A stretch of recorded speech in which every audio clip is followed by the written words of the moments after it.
It is the onset of the rainy season, but it appears some part of Ibadan, the Oyo state capital, is already witnessing increased flood, leading to loss of properties and damages. The latest is that of Alapata community in Akinyele local government of the state, where the bridge linking El Shaddai Aroro Makinde and Alapata have caved in and flood destroyed houses in the area. A university don, Professor Benedict Emunemu, shared his experience with the news crew. When we moved in, there was something like water crossing this place. It just came up all of a sudden, and then through community effort we were able to get this culvert. Whereas you can see the culvert is not a box culvert, it's a ring culvert, 2 rings. And whenever it rains and the debris collects at the entrance to the culvert, and it prevents water from flowing through. And of course, as it always, water will always find its way, and so water would go through the surrounding. Then last week Tuesday, when it rained, I came in with my children. I drove in through this particular entrance to my compound. I parked the 2 cars there. I parked the car there. Within 1 hour and 30 minutes, I heard people making noise. I was like, why are they making it? Why can't they just wade through the water? I mean, you don't have to make noise. Okay, I became curious. Let me check what they said. Why are they making noise outside? And I opened my gate and I screamed. I said, what? There was already a gully here, a very deep hole.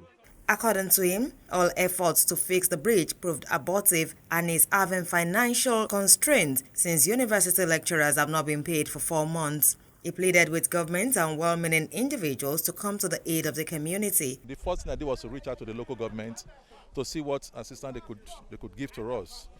Yes, I know it's a community thing. This is a road that links 2 communities, but again, I'm the one that is adversely affected because this is my house. But the local government chairman said there is something they can do. They don't have the resources.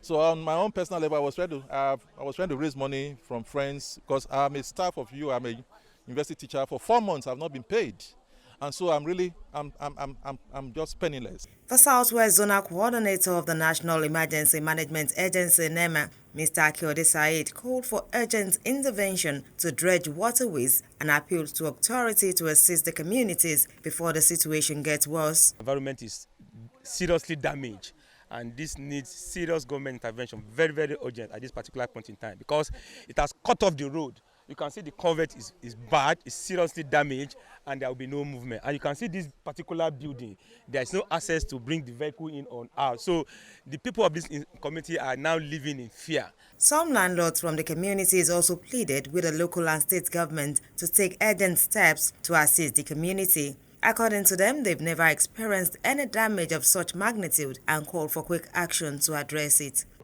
But the incident that happened last week was that the volume of water was too much for the ring to contain it.